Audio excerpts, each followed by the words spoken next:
Hello everyone, my name is Caitlin Hodnefield, and I wrote this book, Daughter of the Wilds, and I'm going to share with you part of Chapter 1 today. Chapter 1.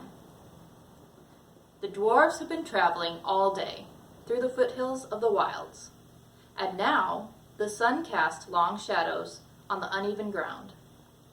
The road from the Cascade Mountains to the western sea, across the land of Arda, was long and treacherous, but the dwarves were returning home, and so hurried their steps, pushing onward into the night. Suddenly, the scout ahead waved the company to a halt, motioning their leader to join them.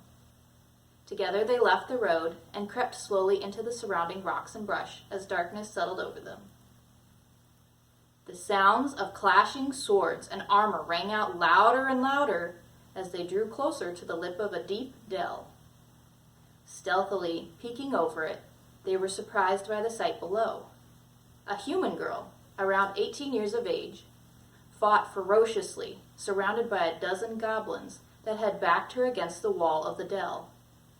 A small campfire to the left was the girl's only other source of protection, besides the great sword she so skillfully wielded.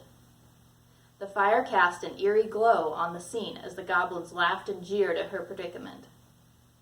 Rushing her in twos and threes, they harassed her relentlessly. In an unspoken agreement, the dwarf scouts quietly hastened back to the rest of their party to alert them to the girl's plight. Meanwhile, their leader readied his bow, plucking an arrow from his quiver, and waited for the right moment to reveal himself. As he watched the battle unfold, he was disturbed to see that the girl had sustained a long wound running from her right shoulder almost to her wrist. Hearing the rustle of his comrades coming up behind him, he carefully took aim at the goblin dueling the girl.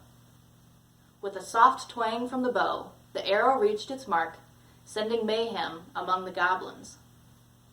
Again and again the bow thrummed, each time finding its target. From both sides of the dell, the dwarves swarmed in, hacking and driving the goblins back from the girl.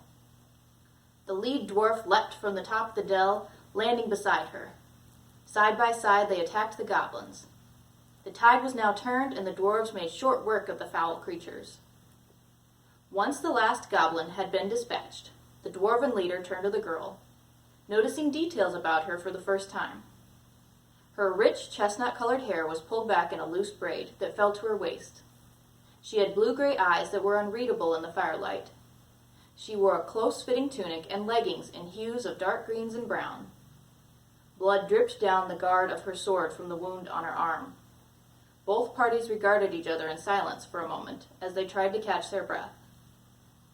"Thank you," the girl said simply. "I didn't think I was going to make it out of that one." "You're welcome," replied the leader of the dwarves. "If you don't mind me asking, who are you, and what are you doing out in the wilds alone?" "I am Ivana. My business is my own, but since I owe you my life, I am willing to share my story with you," she said wearily. "Well, I wonder what's going to happen to Ivana. You'll have to find out if you're able to read this book, Daughter of the Wilds."